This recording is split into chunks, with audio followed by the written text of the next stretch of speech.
Hi, my name is Jacqueline Melvin, and I'm going to be reading Jorie by John Poch. Once I pressed my ear against a doorframe in Iowa. Picture a lover fresh from his beloved trying hard to become a doorframe through which that beloved will walk and even sleepwalk. Listen. Ants were eating the house, and you could hear their fun. The workers were so drunk with crunching they would stagger out from the baseboards like total tourists, and I a skyscraper. The queen lay safe 100 yards away, which seemed a mile, while poem after poem dropped from her body. These were carried away before she could mature them. I am not obsessed with the queen. I am not obsessed with the queen. I am not obsessed with the queen. She made me write this 100 times on the board after class one year. The workers made fun and crunched. The queen said, "This boy is a liar, now laugh at him." I stood, accused of imitating a doorframe, of writing a sonnet. I wish this were a sonnet. I wish everything were one. I stood there with my ear like a flag on a pole, contemplating hospitality or revenge. I chose nectar, that which overcomes death, and I poured it on. Okay, so when I first read this poem, I thought, great. I picked a poem about talking ants, and was really confused by the meaning behind it. The punctuation, everything, it was a very easy poem to read, so I like that. I enjoyed that. And I just couldn't figure out exactly what Mr. John Poch here was trying to get across. So I read it to some friends of mine, and they said, how is that a poem? It don't even rhyme. Sounds like a short story to me. So that wasn't much help. I read it to my mom. She interpreted it as a love poem. And I thought, I never really considered it a love poem before. And she actually thinks that it's about a guy that's enamored with his instructor, and he just listens outside her door of a classroom while she reads poem after poem. And I thought, yeah, okay, that could be a meaning too. There's no right or wrong answer here. So I decided to do some research because I still was confused.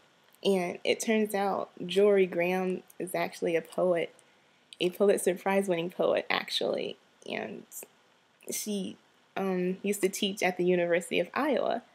And Iowa is exactly where this poem takes place. So I thought, great, I'm on to something. I'm on a roll. So I decided that actually every time I read this poem, my meaning of it changes. So I'm just going with my most recent meaning before I read it again and change my mind. So to me, I think it's about a guy who is a former student of Miss Jorie Graham, and she's accusing him of being obsessed with her or listening to her frequently, constantly, and writing a sonnet that is not his because it says this boy is a liar. Now laugh at him.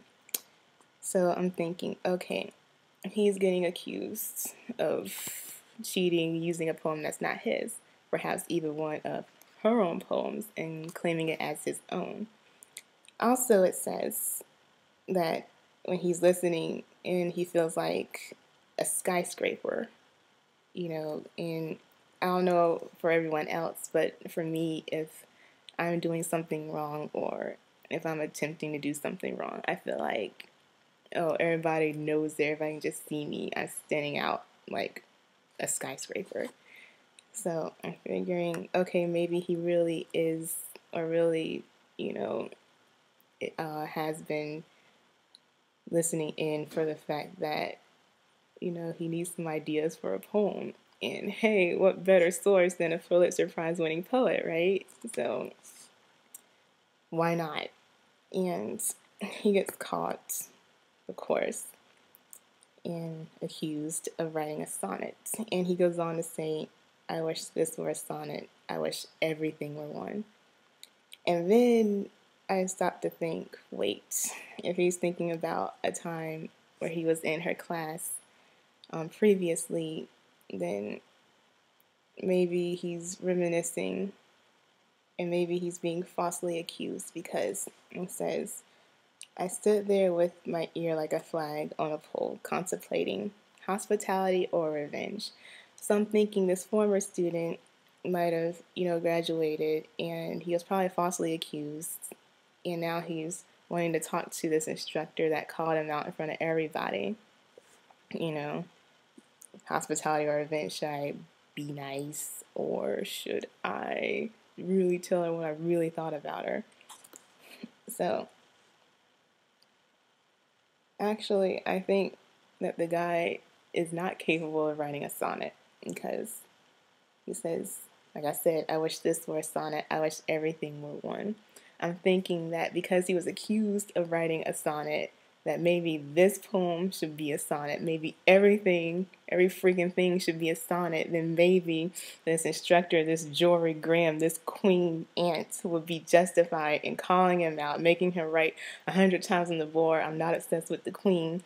And maybe it'll all be worth it if just everything were a sonnet. And so that's why I think he's back to talk to her. And he's having a hard time choosing hospitality or revenge. And of course, he chose nectar, which is sweet, and poured it on.